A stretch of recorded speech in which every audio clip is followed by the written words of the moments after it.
Headline: Michael Saylor mixes up his treasuries in misleading MSTR tweet.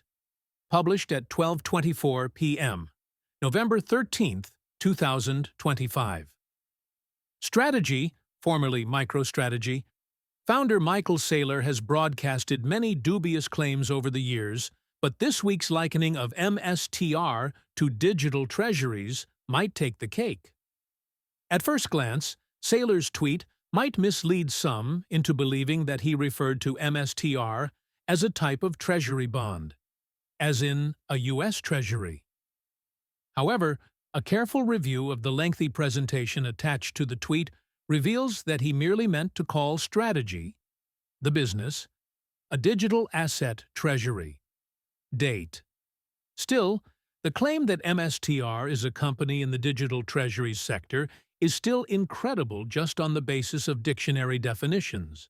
Rather than an actual treasury that holds assets for a saver, Strategy holds Bitcoin, BTC, that it repeatedly tells shareholders that they will never own. In numerous Security and Exchange Commission filings, including its most recent quarterly earnings report, the company emphatically tells MSTR shareholders that they don't own Strategy's BTC. Ownership of our securities, including our Class A common stock and preferred stock, does not represent an ownership interest in or a redemption right with respect to the Bitcoin we hold, it explains. This contrasts with the dictionary definition of treasury, a place in which stores of wealth are kept. No MSTR shareholder stores their BTC in Strategy's treasury, and the BTC in Strategy's treasury doesn't store MSTR shareholders' wealth.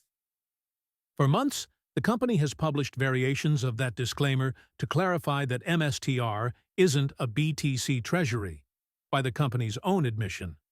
Except in name only MSTR, not a treasury, not amplifying BTC recently. During the same presentation, Saylor also called MSTR amplified BTC. That claim is equally incredible, albeit also vague enough to avoid the scrutiny of his first claim that MSTR is digital treasuries. Although it's true that the enterprise value of MSTR exceeds the value of the BTC that it holds by 21%, its multiple to net asset value, MNAV, of 1.21x has been declining for over a year. Read more: How Jim Chanos outplayed Michael Saylor, short MSTR, long BTC. Rather than amplifying the returns of BTC, any MSTR holder has lost money versus simply holding BTC since February 2024. Only over much longer time frames has MSTR outperformed BTC. This recording is AI-generated. Get more crypto news at protos.com.